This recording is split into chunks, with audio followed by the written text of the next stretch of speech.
Okay, and we're back. This is part two. So, hey guys, I am here with Victor Udoewa. There we go. I'm Bethany Quinn. This is Quintessential Conversations, and we are talking about all kinds of awesome things. If you missed part one, you should go back and watch that first because it was really cool.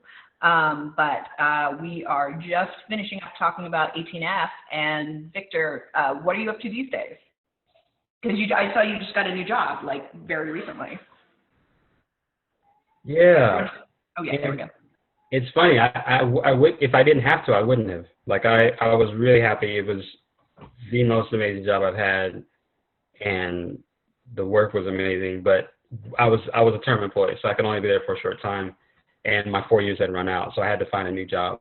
But I got bitten by the bug, so I wanted to stay in GovTech, Civic Tech. So I joined a small medium business that is a government contractor that is mission oriented and trying to help with the same mission of transforming the way the government builds and buys technology. So I'm doing the same work, but now I'm doing it from the contractor side, and it is so much harder. Yeah, in what sense? Well, now all you do is respond to RFPs. At 18F, someone could say, hey, I want you to do this, and like, actually, we don't think that's the best way. Could we come in and do some discovery work to figure out what the actual problem might be in case it's different from what you say?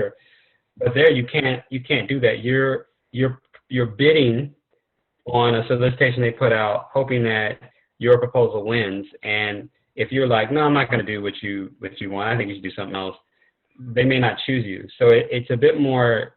You can try to cause change within the government, but it's a lot more subtle. You got to speak to what they're putting down, and a lot of times they're naming the requirements without having done the work to figure out do these really fit the need of the customer or the public or the citizen or the immigrant or refugee or whoever it is that part of the government is working to help. So it's a harder thing, and so we're having to kind of help shift mindsets from within the project if we win the project. So it's just harder to respond to RPs instead of to shape them. Yeah, totally. Very cool. Well, anything that you're working on that you're excited about that you want to talk about or plug or? Yeah, I mean, I've been a fan of yours since I met you, and I love the entrepreneurial spirit and the kind of stuff you do. So I got to a point last year when I was like, I just gotta go out.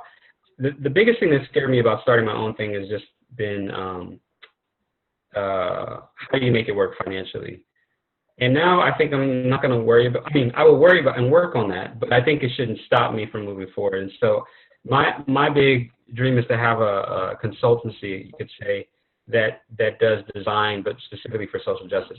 This is not even related to all the new stuff that's kind of popping out and all the movements and stuff. This was before, because I've just done so much work. This happened at 18F even, where someone hires you to build a product, but the reason they want you to build that product is not best served by building that product.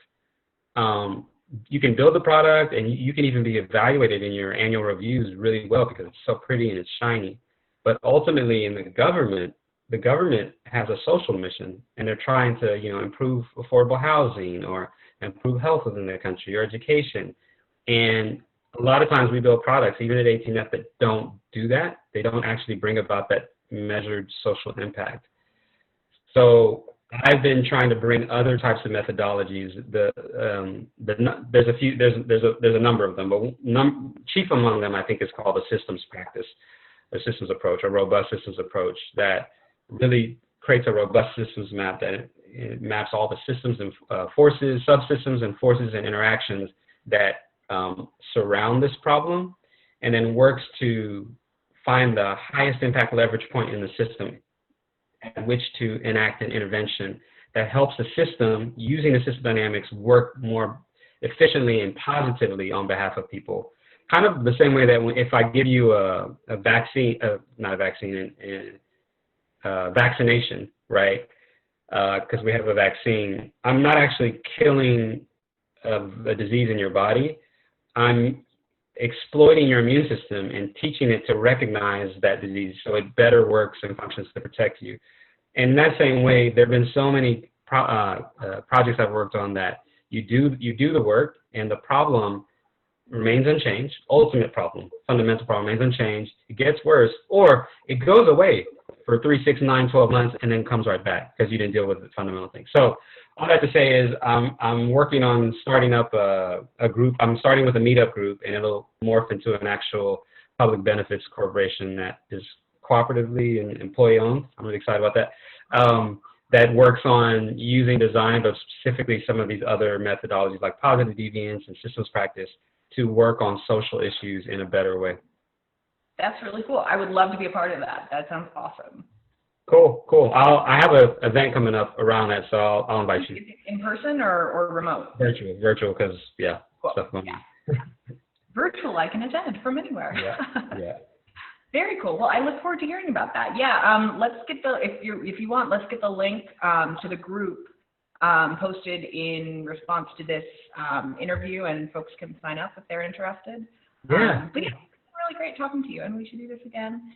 And yeah, you do awesome things. So. Yeah. Well, thanks for having me. I realized I was talking a lot, but I thought that's kind of what you wanted. That's the whole point of yes, it is. Okay, cool. Maybe I'm not giving her space. Maybe I'm doing the whole male thing that that we do. So this is my show. I talk as much as I want. Cool. Well, it's good to see you again. Awesome. Well, good to see you. I will ping you. I'll tag you on this when it goes up. And yeah, hopefully let's stay in touch and talk soon. Cool. Stay safe and sane. You too. Bye.